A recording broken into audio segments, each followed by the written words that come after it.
there was some times there where for 2 or 3 days I was kind of thinking, you know, am I going to carry on playing or not? Is it kind of worth it or not? But that quickly passed, and I got back fit, and I wanted to finish on my own terms really, when at least I could decide and not be forced to because of that. So I was determined to get back fit. I understood I'd be getting back fit, and I probably game time would be I don't know what's the word. I wouldn't be playing as many games as probably I might have done, but that's something that I understood, and I've just been training hard and trying to keep fit, and managed to play a few games so far and see what happens towards the end of the season. Michael, how impressed have you been with Scott McTominay when he's come into the side? Does he remind you a little bit of Darren Fletcher when you see the way he's progressed?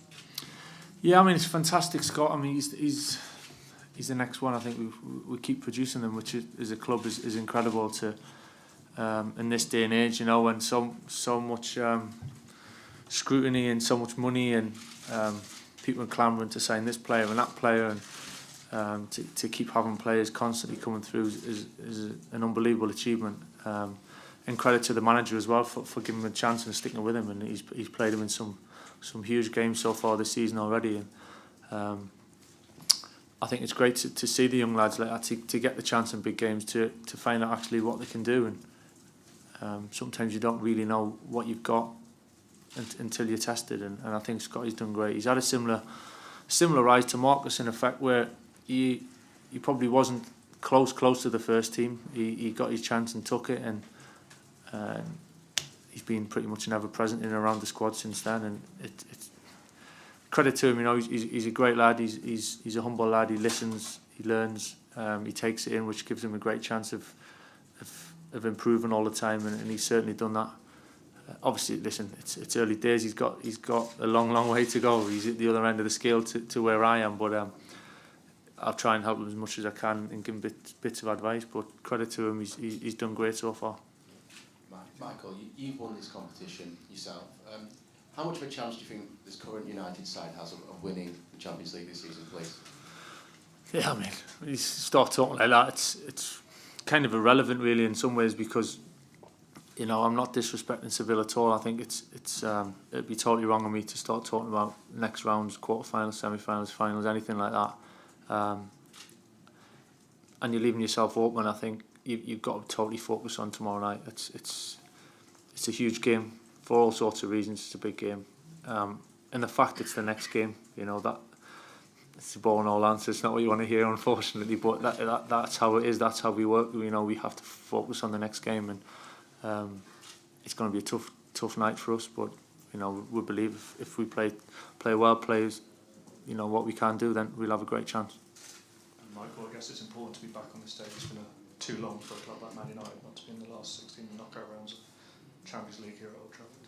Yeah, without doubt. I mean, for so long, it was kind of a given. You know, it was not taken for granted, but it was just what we did. You know, and for so many years, when you go without that little bit, and you know, it kind of hurts and you miss it. And you know, fortunately this year we're back there. We're back out in the knockout stages where it really counts, and you get that extra spicy feeling. You know, there's a little bit extra to it. And we want to be playing these games, the biggest games at this time of the season. Again, not looking past tomorrow night, but for seasons ahead now, I think as a squad we need to develop. We need to be constantly in this position and expect it of ourselves, and you know, keep them standards high.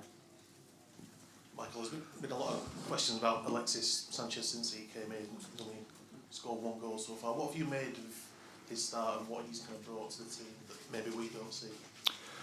Yeah, do you know what? He just loves the game. He absolutely loves the game. Every day in training, he's first one out with the ball at his feet, which is great to see. He's desperate to do well. He works hard in training. He's given everything. And listen, we've seen his quality. He's done it for so many years now. We know exactly what he brings, and I mean, he'd be fine. He'll have a great time here. He's I said when he first signed, he's a Man United player. He suits the way we play. He's got that excitement. He always looks forward. He's dynamic. And yeah, you can judge him on the first few games, whatever. But I think over time he'd be terrific, and I've got no doubts about that at all. Just Just on Scott again, you mentioned he was humble. The manager was saying before that he doesn't create the headlines, or he's not flash. Is he a bit of an example really to quite a lot of young players now who seem to be sort of obsessed with the trappings to